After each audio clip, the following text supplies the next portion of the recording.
Washama askofu na wageni waalikwa, mkakati uliopo kwa sasa, mwananchi atakapojisajili ndani ya siku 7 atapokea namba yake ya NIDA, yani NIN. Tofauti na miaka na huko nyuma unajisajili alafu ujui utapata lini, lakini sasa hivi nimeelekeza ndani ya siku 7 ukijisajili unapata NIN namba.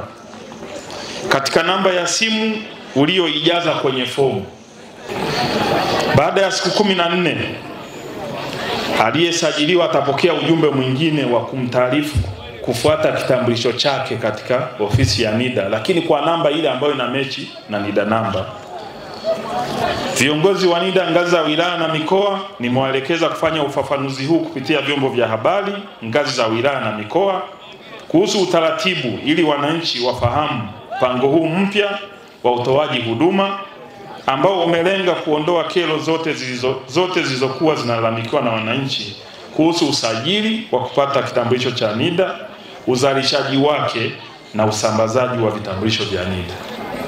Washama askofu na wageni waalikwa, kwa wananchi ambao wamepata changamoto ya kukosa NIDA namba, yani NIN na kitambulisho kwa maana ya kadi, naomba kutoa rai kwenu wananchi, yanapofanyika mazoezi ya uhakiki au usajili katika maeneo yenu, mjitokeze ili kupata huduma na kutatua changamoto hizo. Kwa wale wenye changamoto za uraia, NIDA kwa kushirikiana na idara ya uhamiaji wanaendelea na mazoezi ya uhakiki katika ofisi za usajili.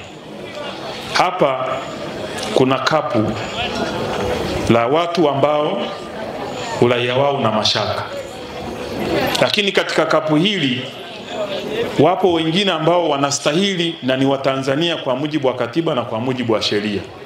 Kwa hiyo nimewaambia sio sawa wanaostahili kupata NIDA namba kuendelea kuweka kwenye kapu la wenye mashaka ya uraia, tunawanyima haki yao na kuichelewesha.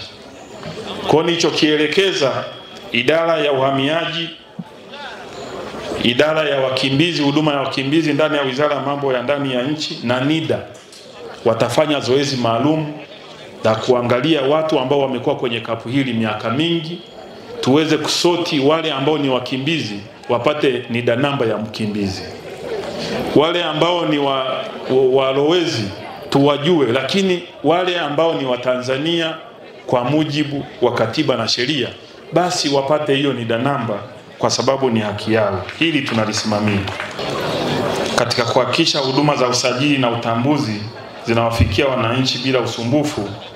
Nimewaelekeza NIDA na idara ya uhamiaji kukaa ofisi moja. Ukienda kwenye wilaya huko utakuta ofisi ya NIDA labda iko kilomita 3 kutoka ofisi ya uhamiaji au zaidi, na wakati taasisi hizi zote ziko chini ya Wizara ya Mambo ya Ndani ya Nchi. Mwambia lazima tuwe na customer care na we have to save Tanzanians as we mean it, kwa sababu wao ndio wameamini serikali hii kuwa madarakani. Kwa hiyo kuanzia sasa hivi mwananchi atakapokuwa anaenda kwenye wilaya, pale ambapo unamkuta NIDA, afisa uhamiaji atakuwa yuko pembeni yake ili waweze kuhudumia kwa pamoja, kusevu muda na kuepusha nenda ofisi hii hapa, sio nenda panda daladala nenda kwenye ofisi nyingine sio kilomita ngapi. Hayo siyataki.